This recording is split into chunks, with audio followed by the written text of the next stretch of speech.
परम असम्मूढ़ समर्थेषु सर्व पापै प्रमुच्यते। और जो मुझको अज अनादि लोक महेश्वर सर्व लोकों को बनाने वाला समस्त लोकों का महान ईश्वर जानता है, या मनुष्यों में सम्मोह से वो व्यक्ति कैसा है? असम्मूढ़ माने, सम्मूढ़ माने क्या होता है? जिसकी मति मूढ़ हो गई है, सम्मूढ़। और असम्मूढ़ जिसकी मति मूढ़ नहीं हुई है, विवेकशील प्राणी। वो मनुष्यों में सम्मोह से रहित वो संपूर्ण पापों से सर्वथा मुक्त हो जाता है। तो जो व्यक्ति भगवान को सही स्वरूप को समझ लेता है तो निश्चित जानिए उसकी मुक्ति तो अपने आप ही हो गई। हम लोग अज्ञान की वजह से ही तो अंधकार में पड़ते हैं ना, और तुम्हारे अंदर से अंधकार खत्म हो गया, प्रकाश ही प्रकाश है। तुमने ये जान लिया कि भगवान सब कुछ है, ज्यादा ज्ञान नहीं है, एक ज्ञान है। क्या ज्ञान है? ब्रह्मा को भी उन्होंने बनाया, विष्णु को भी उन्होंने बनाया, शंकर को भी उन्होंने बनाया। वो सबके आधार है और वो सबके ऊपर है, चारों तरफ दाएं बाएं ऊपर नीचे आगे पीछे वो है। अब इतने ज्ञान में क्या आफत आ रही है तुम्हारी? इतना तो कितनी में मोटी बुद्धि का अंगूठा टेक आदमी होगा वो भी समझ जाएगा। तुमने देखा गांव के लोग पहले कितने ज्ञानवान होते थे, क्योंकि मालूम है मूल तत्व यही है। हम तो कह रहे हैं ना, ये धर्म के शास्त्रों के जो शब्द हैं ये उलझाते रहते हैं। परम धर्म तो एक ही है, जरा सा है परम धर्म। तो ये तो एक कैप्सूल है, खा लिया, घट में उतार लिया, खत्म हो गया। तो यहाँ पर भगवान ने कहा कि जो उसने समझ लिया वो कैसा है व्यक्ति? असम्मूढ़। वो व्यक्ति कभी भी मूढ़ नहीं हो सकता। मूर्ख होना तो दूर रहा, वो मूढ़ भी नहीं हो सकता। यानी कि जो चीज जान ली उसे भूलोगे तो है नहीं। एक बार जान ली, हमें बता दी गुरु माँ ने ये चीज बताई है, भैया हमने तो इसी को पक्का समझ लिया। अब कोई कुछ भी कहता रहे, हमें नहीं समझना। निरंकारी वाले कुछ कह रहे, गुरुद्वारे में जा कुछ और, मस्जिद में, हमें कुछ नहीं सुनना। हमें जो सुनना था वो हमने सुन लिया। और गांठ बांध लो ठोक में। पिछली बार भी कहा, हींग की गांठ जैसे बांधी जाती है ऐसी ठोक में बांध के एक बात ले जाओ। हर बार एक एक बात ले जाओगे, तुम्हारा कल्याण है। यही परम धर्म है।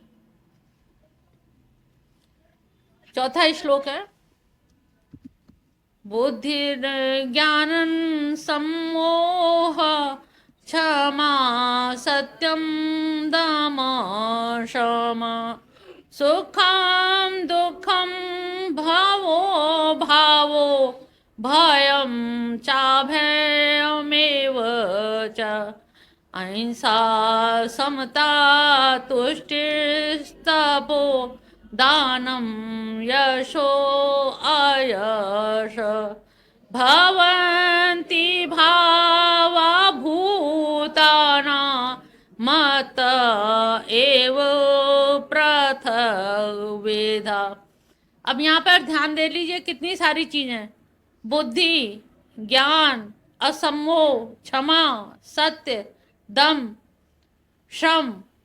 दम और श्रम तो पहले ही बता चुके, इंद्रियों का दमन करना, बाह्य इंद्रियों का, और मन का, ज्ञान इंद्रियों का समन करना, श्रम और दम।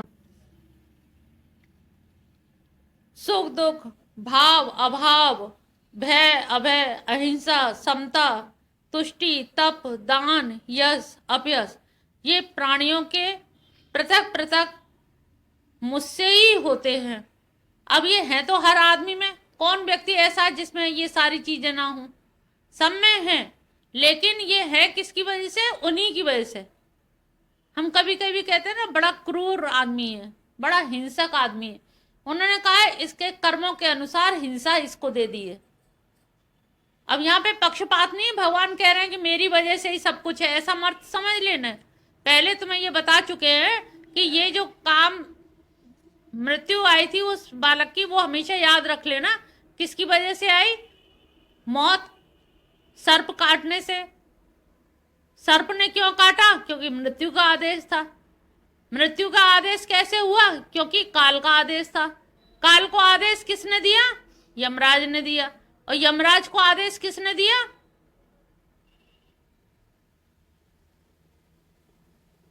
यमराज ने मृत्यु को क्यों भेजा है? भगवान का आदेश क्यों होगा? हाँ, कर्म के हिसाब से। भगवान को इन्वॉल्वमेंट मत करिए, ऐसी वैसी चीजों में भगवान को मत जोड़िए। वो सब पूरे ब्रह्मांड के अनेकानेक ब्रह्मांड हैं जिनके नियंता हैं, उनको इसमें मत करिए। केवल आप कर्म के कर्ता हो और आप ही भोगता हो। ये सर्प के काटने की इसीलिए कहानी बताई, इसको बार बार याद कर लोगे तो तुम जो कोसते हो कि भगवान ने हमें गरीब बना दिया, भगवान ने हमें पढ़ाया नहीं, भगवान ने हमें धन नहीं दिया, ये सब जो चीज है, ये कोई भगवान के ऊपर आरोप लगाने की जरूरत नहीं है। हमारे कर्म खराब थे और कर्म खराब की वजह से ही हमें कर्मदंड भोगना पड़ रहा है। तो आगे भी तुम ऐसे ही गरीब रहना चाहते हो? नहीं चाहते हो तो हम अच्छे कर्म करें। तो क्या करें कर्म? 2 रोटी बनाई, 1 रोटी हमने किसी को दान दे दी, अन्नदान हो गया। 4 रोटी है, 1 रोटी कुत्ते को डाल दी, 1 गाय को दे दी, दान हो गया। अब वैसे आप कहोगे हमारे पास तो इतना पैसा है नहीं, दान कहां से करें? थोड़ा थोड़ा भी अगर अन्न दान करते रहोगे तो निश्चित जानिए आपका कल्याण हो जाएगा। चींटियों को आटा डाल दीजिए, मछलियों को आटे की गोली बना के डाल दीजिए, कितना आटा लगना? इतना सा आटा लगना। कितना गरीब आदमी होगा वो भी इतना कर लेगा। इतने आटे की लोई बना के, छोटी छोटी गोली बना के तैरा दीजिए, जमुना जी में डालिए, ये पुल से डाल दीजिए, मछलियां खा लेंगी, तुम्हारा अगला जीवन तैयार। लेकिन करना नहीं चाहते। बाजरा खरीद लो, छत पे डाल दो बाजरा, निरे कबूतर चिड़िया सब आएंगे, सब खा जाएंगे, तुम्हें कुछ भी नहीं मेहनत करनी, बस बाजरा फेंकना है। ज्वार आती है, छोटे छोटे किनके इसके चावल के आते हैं, कितने लोग करते हैं? तब तो बहुत अच्छे लोग हो आप लोग। ऐसे ही किया करो, इसके ब्रेक नहीं करो। हाँ, इनको भी बता दो, ये भी करें। अच्छा, तो सभी लोग करिए। ये दान ऐसा दान है जिसका उल्लेख भी नहीं करना, ज्यादा बताना नहीं किसी को कि हम ये करते हैं, बताना नहीं है, गुप्त करो। ये तो हमने पूछा है और गुरु को बता सकते हो। हाँ, हमें आप अपनी हर बात दिल खोल के गुरु माँ को बता सकते हो, लेकिन परस्पर चवैया मत करिए। बगल में मत बताइए कि अरे हम तो इतना कर देते हैं, लोग जाने क्या करते हैं, इतने तो हमने दान कर दिया, वो गया कट्टस। तुम इतना करते, इतना तो हमने जाने कितना बहा दिया पानी में गरीबों के लिए। अहंकार ही सब चीज का कारण है, अहंकार से सब चीज समाप्त हो जाती है। और निरअहंकार, बिना अहंकार के छोटा सा दान भी बड़ा दान हो जाएगा। बीज तो छोटा सा होता है ना, भाव से अच्छे ढंग से बोया तो बड़ा फूल बनेगा। तो ये आप लोग करिए। तो ये समझिए कि जो चीज आपके अंदर है, क्षमा है, दया है, संयम है, दम, शब, ये सारे जो गुण हैं वो हैं किसकी वजह से? भगवान के कारण है। लेकिन ये विभाजन कैसे हुआ? कर्मों के आधार पर। ये समझ लो, दुनिया की कोई भी चीज का अस्तित्व नहीं है। शुक्ला जी समझ रहे हैं? दुनिया की सारी चीजों का अस्तित्व कृष्ण भगवान की वजह से ही है। लेकिन ये जो विभाजन, ये जो अंतर दिखाई देता है, ये दिखाई देने का मतलब आपका कर्तापन। आप करता है, इस वजह से विभाजन है। किसी में सौंदर्य ज्यादा, किसी पे धन ज्यादा। तो ये जो अंतर है ये केवल कर्मों के कारण से है। यहाँ भगवान का कोई रोल नहीं है। कभी मत कहना कि भगवान की वजह से, भगवान ने चाहा कि ऐसी मृत्यु हो जाए। भगवान क्यों चाहेंगे? तुम ही बचे हो क्या भगवान की तरफ? भगवान की तुम पे दृष्टि हो जाए, यही बहुत बड़ी चीज है कि भगवान की निगाह में आ जाओ। तो ये तुम्हारे अंदर जो गुण अवगुण जो भी चीज है वो कर्म के कारण है। अब अवगुण को समझ लो। हम सत्संग में क्यों आते हैं कि अवगुण जान लें, हमें ये कमी है, हम पे क्रोध पे कंट्रोल नहीं है। अब क्रोध पे कंट्रोल नहीं है तो हम कुछ ऐसा वो चीज बना लें कि हमें उस समय क्रोध पे कंट्रोल हो जाए। जब इतने दिन से जा रहे हैं तो इतने दिन में हमें क्रोध पे कंट्रोल हो जाए तो फिर हमें कोई कमी है नहीं। सारे झगड़ों झंझट इसी कारण से है, घर के झंझट कलेश का कारण ही यही है अगर क्रोध कम हो जाए तो काम खत्म, आनंद ही आनंद है। तो उन्होंने कहा कि तुम्हारे अंदर जो भी गुण और अवगुण, अगर हम कह दें कि अवगुण किसी और की वजह से, तो वो और कौन है? और कौन होगा? कोई राक्षस होगा, तभी अवगुण है। उन्होंने कहा इसका मतलब भगवान के पैरेलल समकक्ष राक्षस खड़ा है। यहाँ तो दो हो गए, एक भगवान और एक राक्षस। राक्षस ने अवगुण दिए, भगवान ने गुण दिए। ये लक्षण ये लोग कहने लगेंगे। उन्होंने कहा नहीं, यहाँ दो नहीं है, केवल एक है। गुण भी उनसे, अवगुण भी उनसे, सब चीज उनसे। तो फिर भेद क्यों? उन्होंने कहा कर्मों की वजह से। तुम चाहो तो अभी सुधर जाओ, जीवन बदल जाएगा, घर बदल जाएगा। तो उन्होंने कहा कभी ये भेद मत लाना कि कोई हमारे पीछे, कोई आसुरी शक्ति ऐसी पीछे पड़ गई जिसने हमारा ऐसा कर दिया। आसुरी वृत्तियां रहती है, लेकिन उनका प्रभाव बहुत क्षणिक होता है, थोड़े ही समय के लिए होता है, वो ज्यादा समय प्रभाव नहीं डाल पाती। लेकिन आपके सत्कर्म होंगे तो सत्कर्म से आपकी आसुरी वृत्ति छिन्न भिन्न हो सकती है। अहिंसा, समता, तो ये जितने भी सारी चीजें हैं, ये सारी की सारी चीजें जो हैं हमारे भगवान के कारण से ही, उन्हीं की वजह से ही हैं।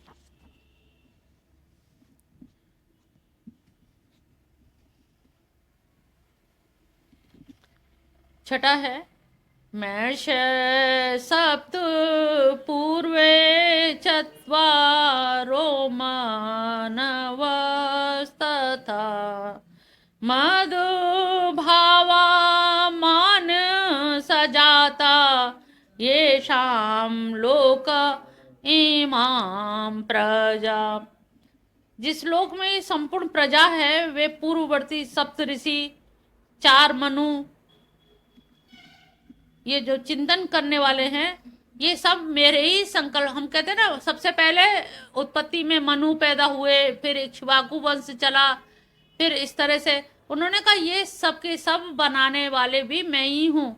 जो सप्तऋषि मंडल है या मनु है, ये सब के सब मेरे ही कारण से है, मैं ही इनका निर्माता हूँ, मैं ही करने वाला हूँ।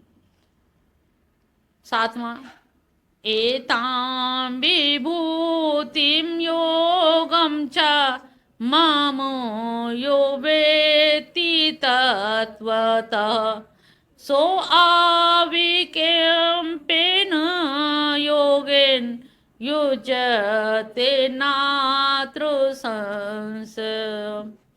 जो पुरुष मेरी इस विभूति को, कौन सी विभूति? योग विभूति को, योग को कैसे जानता है? तत्व से। थोड़ा थोड़ा तो सबको नॉलेज है, जो तत्व से जान ले। तत्व से जानने मतलब मन से वो चीज निकले ना। तुम्हें 10 लोग बाहर निकलते ही कहेंगे क्या मिल जाता है तुम्हें वहां सत्संग करने में? ऐसी कौन सी घुट्टी पिला दी जाती है सत्संग में? क्या तुम्हें नहीं मालूम भगवान एक है? लेकिन ये दृढ़ निष्ठा आना अंदर से, ये दृढ़ता आना, ये दृढ़ता कब आएगा? जब हम उनको तत्व से जान लेंगे। लोग हमसे बहुत सारी आलोचना भी करेंगे कृष्ण के बारे में, बहुत सारा खंडन करेंगे, उल्टी सीधी बातें भी करेंगे, लेकिन अगर हम उनको वेत्ति माने जानते हैं, तत्व माने तत्व से, अगर हम उनको तत्व से जानते हैं तो हमारे किसी भी तरह का संशय हमारे मन में फिर नहीं उठेगा। एक निश्चल योग हमारे अंदर ऐसा स्थापित हो जाएगा कि फिर कोई कितना भी कटाक्ष करे, हम उसका जवाब देने लायक। हम तुमको यहाँ इतना पढ़ाते हैं काहे के लिए? तुम जवाब दे सको, खाली सुनने के लिए नहीं तैयार कर रहे। तुम इतने तैयार हो जाओ, 5 के 50 हो जाओ, 50 के 500 हो जाओ, जिससे कि तुम लोगों को जवाब दे सको कि हाँ चीज क्या है, तत्व से जानना क्या होता है।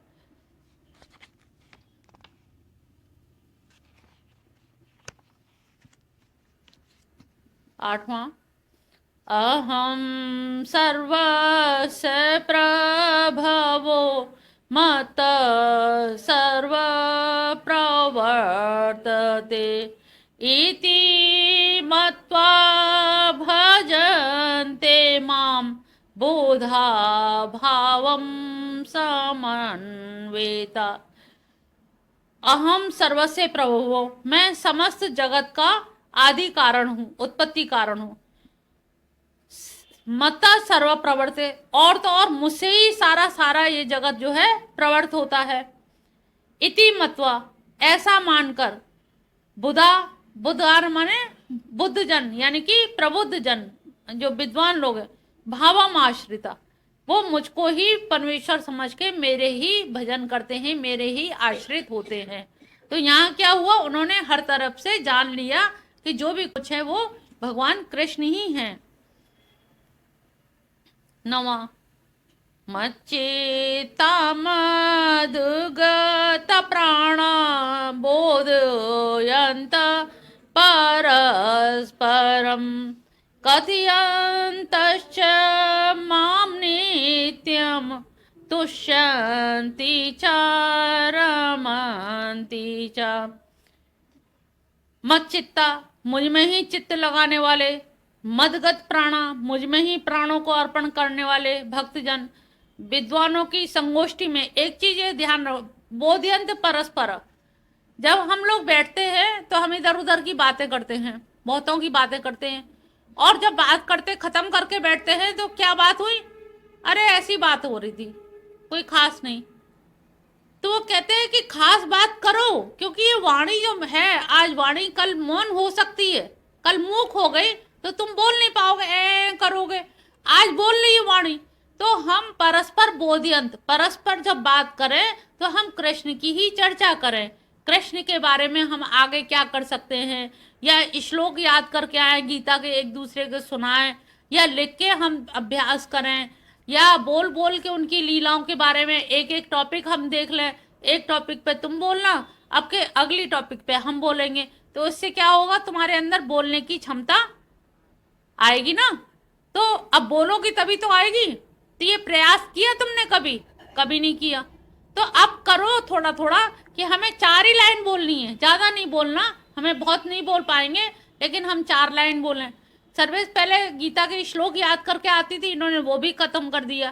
तो अब थोड़ा सा इस पे आगे बढ़ो कि गीता के श्लोक हम याद करें और उसका हम अर्थ बताएं इन लोगों को, फिर इनसे अर्थ पूछें। तो इससे क्या है, परस्पर बोध्यंत। तो हम जितनी देर बैठे हैं उतनी देर हमारे चर्चा परिचर्चा किसके बारे में हुई, कृष्ण के बारे में। तो हमें ये ध्यान रखना है, मदगत प्राणा, जब हम उनकी बात करेंगे तो उनके हमारा मन भी उन्हीं में होगा और हमारा भाव भी उन्हीं में जगेगा। तो ये हम लोगों को थोड़ा प्रयास करना चाहिए। कथ्यंश माम नित्यम तुष्यति चारम, और ऐसे लोग क्या है, हमेशा रमण करते हैं, संतुष्ट रहते हैं। आप कभी भी ज्ञान की बात करिए तो आपके अंदर से एक प्रसन्नता का भाव आता है, मुदिता का भाव। अरे आज हमसे ये चीज पूछी, हमने खड़े होकर बताई, अरे आज तो आनंद आ गया, हमने तो आज हमें भगवान ने इतनी बुद्धि दी। तो ज्ञान का स्वरूप क्या है, प्रसन्नता। ज्ञान स्वयं प्रकाशक है, और ज्ञान स्वयं प्रकाशक है, वो ज्ञान दब के रहता ही नहीं। अगर तुम्हें कोई चीज मालूम है तो एक बार को हाथ खड़ा हो जाएगा कि हमें मालूम है। तो ज्ञान जो है प्रकाशक है, स्वयं प्रकाशक है, और वो आपको कहीं ना कहीं प्रसन्नता देता है। तो ये हमें ध्यान रखना है कि केवल हमें चौका चूल्हा करने के लिए भगवान ने पैदा नहीं किया, हमें और भी काम बताए। दुनिया के इतने सारे काम है, ये हमने चयन कर लिया है चौका चूल्हा का, ये चयन हमें दूसरे और कामों का करना है इसी जीवन में, इसी समय में, इन्हीं श्वासों के रहते हुए, इन्हीं दिनचर्या में से हमें कुछ समय भगवान के गीता के श्लोक याद करने के लिए। श्लोक ना याद हो सके, हिंदी याद कर लो, हिंदी तो समझ आती है, हिंदी याद कर लो। और हिंदी ही समझनी है, संस्कृत हमें समझनी नहीं है, हिंदी का ही याद करके वही आके सुनाओ। तो उससे सुनाने से क्या है, एक तो मॉरल ड्यूटी रहेगी, अरे हमें याद करना, जाना जाना याद करना है, तो सारा ध्यान कहाँ ना, माधव मिशन में, और जाके सुनाना, माँ जी आएंगे हमें सुनाना। तो वो सारा भाव क्या बना आपका, और सब भगवान से संबंधित हो गया। ये क्या हो गया, परस्पर बोध्यंत। अब परस्पर बोध्यंत से क्या हो गया, हमारा मन भी संतुष्ट रहेगा, अंदर कालिक नहीं है, चोरी नहीं है, गलत काम नहीं है, तो अंदर से प्रसन्नता रहेगी। तो ये हमेशा अपना रूटीन, अपना टाइम टेबल चेंज करो, अपना सिस्टम चेंज करो, कि जो गई थोड़ी रह गई है, ये भी बीत जाएगी, तो इस बीती हुई थोड़ी सी जिंदगी में हम कैसे अपना आप को संवार सकते हैं, कैसे बदल सकते हैं। इसके जो एक एक श्लोक हैं, अगली बार ईश्वर ने साथ दिया तो बहुत ज्यादा बृहद है, बहुत विस्तार से हैं, लेकिन अब समय इतना कम है, कम की वजह से ये जल्दी जल्दी करने पड़ रहे हैं। नहीं तो एक एक श्लोक इतना आनंददायक है और इतना अच्छा है इसका कि बहुत अच्छी उसकी व्याख्या हो सकती है। 10वां श्लोक है, तेषां सतत योक्तानां भजता प्रीतिपूर्वकम् ददामि बुद्धियोगं तं येन मामुपयान्ति ते। यहाँ देखो कितनी अच्छी बात उन्होंने कही है भगवान ने, कि जो मुझे सतत याद रखता है, सतत युक्ता नाम, जो मेरा हमेशा याद रखता है, मेरे ध्यान में लगा रहता है, प्रेम पूर्वक मुझको ही भजन करने वाला बना रहता है।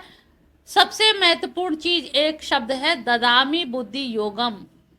अब तुम लोग यहाँ पर कोई ये महिला ना समझे कि हम तो अंगूठा टेक हैं, हमने तो विद्यालय देखा नहीं, संस्कृत पढ़ी नहीं। उनने कहा संस्कृत पढ़ने की कोई जरूरत ही नहीं है, तो क्या करें, गीता कैसे पढ़े? कहले तुम मेरे से प्रीति तो करो, तुम मुझसे लगाव तो करो, मुझे प्रेम तो करो। ददामी बुद्धि योगम, तुम्हें बुद्धि योग ज्ञान तो मैं दे दूंगा। जब भगवान साक्षात जिस भक्त को ज्ञान देंगे, सोचो उसकी तो पौवारे हो जाएगी, उसका तो जन्म धन्य हो जाएगा। तो यहाँ पर इतना बड़ा कमिटमेंट उन्होंने किया है, इतने बड़े कमिटमेंट की कि ददामी बुद्धि योगम, तुम्हें और क्या चाहिए? तुम्हें ये लगता होगा कि बड़े बड़े ऋषि मुनियों को ध्यान साधना, ध्याता ध्यान ध्ये त्रिपुटी से परे भगवान का ध्यान करते हैं, और हम तो वो ध्यान कर नहीं सकते, कैसे करें? और जब कर नहीं सकते तो हम वहाँ पहुँच नहीं सकते, खाली गीता का खाली अध्ययन कर सकते हैं। उन्होंने कहा नहीं, पिछली बार भी बताया, एक संत, एक भक्त था, गांव का आदमी था, गीता सामने रख के और नाच रहा है, खुश होके बड़ा मगन होके नाच रहा है। तो उन्होंने, एक संत पहुंचे, उन्होंने पूछा, भैया गीता में तूने ऐसा क्या पा लिया जो तू नाच रहा है? भाई भागवत का तो समझ आता है, लेकिन गीता तो युद्ध क्षेत्र की बात है, इसमें कौन सी नाचने की बात है?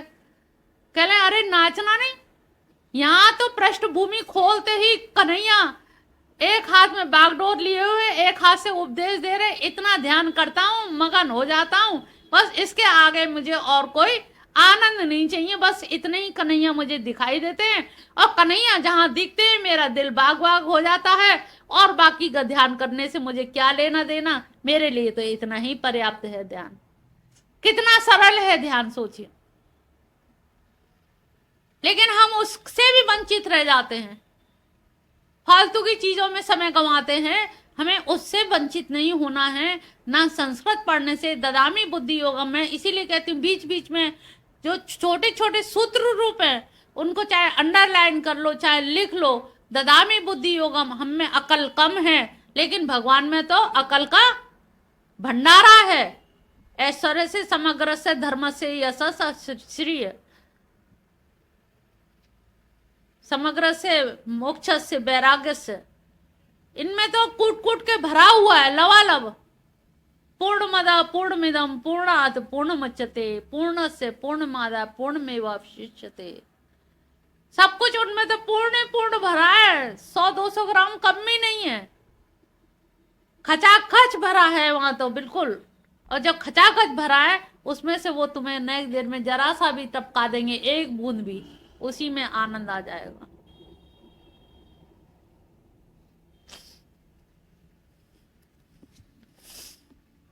ग्यारहवां श्लोक है, तेषामेवानुकंपर्थ महाज्ञानं तम नाश्याम्य आत्मभावस्तो ज्ञान दीपेन भास्वतम। तेसाम, उन पर अनुग्रह करने के लिए, तेसाम अनुग्रह अनुकंपार्थ, उन पे अनुग्रह करने के लिए ही मैं आत्मभाव से स्थित होकर उनके अंतःकरण की आत्माकार वृत्ति, जो अंतःकरण है उनके आत्मा कारण, जो आत्मकार वृत्ति है उसमें स्थित होकर के मैं अज्ञान रूप जो उनका अंधकार है, दीपक जला के उस अंधकार को नष्ट कर देता हूँ। उनके अंतःकरण में काम, क्रोध, लोभ, मोह जो भी है, मैं जब वहां बस जाता हूँ, जब मैं वहां रह जाता हूँ, तो निश्चित जानिए कि मेरी ये सारी चीजें, अंतःकरण की जो दूषित चीजें है, अंधकार है, वो अंधकार स्वतः ही समाप्त हो जाता है। इसको ऐसे ही समझ लीजिए, 7 दिन जब भागवत होती है तो हम लोग नाचने के मूड में रहते हैं, भजन गाने के भी नहीं, लहंगा फरिया ओढ़ के गोपी भाव में और नाचने के मूड में रहते हैं। वो क्यों रहते हैं? क्योंकि वो अंतःकरण में समाविष्ट हो गए हैं, कर्ण शस्कुली से वो अंदर प्रविष्ट हो गए, हमारे हृदय में बस गए हैं। और हृदय में जब बस जाते हैं तो वहां अंधकार कहाँ रहेगा? फिर गुस्से की बात पे भी घर में भी गुस्सा नहीं आता है, अरे टाइम हो रहा है, टाइम से पहुंचना है, समय, पंडित जी आ गए होंगे, जल्दी पहुंचो। तो वो समय भी हमें फिर घर में समय नहीं लगता और हम उन्हीं के लिए समर्पित हो जाते हैं। 12वां अर्जुन उवाच परम ब्रह्म परम धाम पवित्र परम भवान पुरुषम शाश्वतम दिव्यम आदिदेव विभु आहो त्वाम ऋषया सर्वे देवर्षि नारदस्तथा असितो देवलो व्यास स्वयं चैव ब्रवीषि मे। अब यहाँ पर कितने अर्जुन पूछ रहा है, अर्जुन के शब्द है। अर्जुन कह रहा है कि आप परब्रह्म परमात्मा परम पवित्र आप हैं, समस्त ऋषि देवर्षि नारद असित देवता व्यास आपको परमात्मा शाश्वत दिव्य आदिदेव अनंत विभु कहते हैं। अब यहाँ पर सुन के अर्जुन को बड़ा ताज्जुब हो रहा है। वो तो समझ रहा था यदुवंश के यदुपति मथुरापति हैं, गोपाल हैं, हमारे सखा हैं, हमारे रिश्तेदार हैं, लेकिन यहाँ तो बात कुछ और ही निकल रही है। ये तत्पद की व्याख्या करने में तो यहाँ तो कुछ से कुछ निकल रहा है। ये तो हमने सोचा ही नहीं था, जिस तरह से इनकी व्याख्या की जा रही है कि वो असित ऋषि भी है, देवलो भी हैं, व्यास भी हैं, तो ये सबके सब वही हैं। तो इससे इनसे हट करके तो फिर कहीं